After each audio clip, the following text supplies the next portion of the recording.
গঙ্গাসাগর যেতে গেলে শিয়ালদা থেকে যেতে হবে কাকদ্বীপ, 2.5 ঘন্টা লাগবে।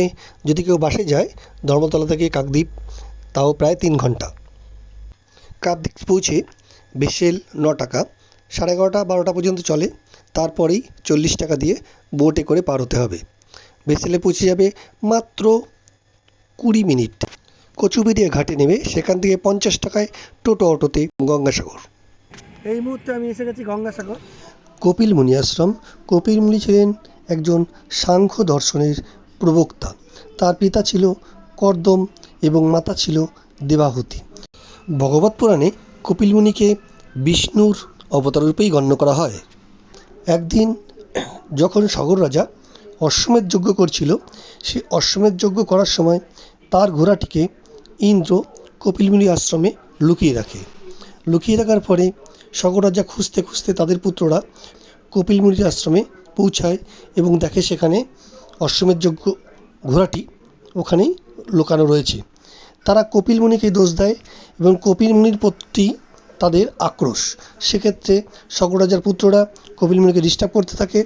ডিস্টার্ব করে তিনি অত্যন্ত ক্রোধে তপস্যা ভঙ্গে একবারে তার তীক্ষ্ণ অভিশাপ তার দৃষ্টিতে সগর রাজার 60,000 পুত্রকে মৃত্যুবরণ করিয়ে দিয়েছিলেন। তাদেরই পঞ্চম ভগীরথ পুনরায় আবার গঙ্গাকে মর্তে নিয়ে আসেন। শিব ঠাকুর গঙ্গাকে জটায় ধরেছিলেন। জটায় ধরার পর বিভিন্নভাবে তপস্যা করে ভগীরথ গঙ্গাকে গঙ্গাসাগর স্থানে নিয়ে আসেন। গঙ্গার পবিত্র স্পর্শে এবং ব্রহ্মার কৃপায় 60,000 পুত্রের আবার প্রাণ ফিরে পান। তবে যারা গঙ্গাসাগর যাবেন আগে থেকেই হোটেল বুক করতে পারেন। এছাড়া সরকার তৈরি করা পথসাথীতে থাকতে পারেন। পথসাথী অতি স্বচ্ছ এবং সুন্দর একটি স্থান, যেখানে সরকার একজন মাত্র ক্যান্ডিডেটের জন্য 300 টাকা, 4 জন 5 জন 6 জনের কামরা নিলে সেক্ষেত্রে 600-700 টাকা হতে পারে। এসি নন এসি বিভিন্ন রকম ব্যবস্থা পথসাথীতে রয়েছে। যারা বাসে আসবেন তারা নতুন রাস্তার মোড় বলে স্টপেজে নামবেন।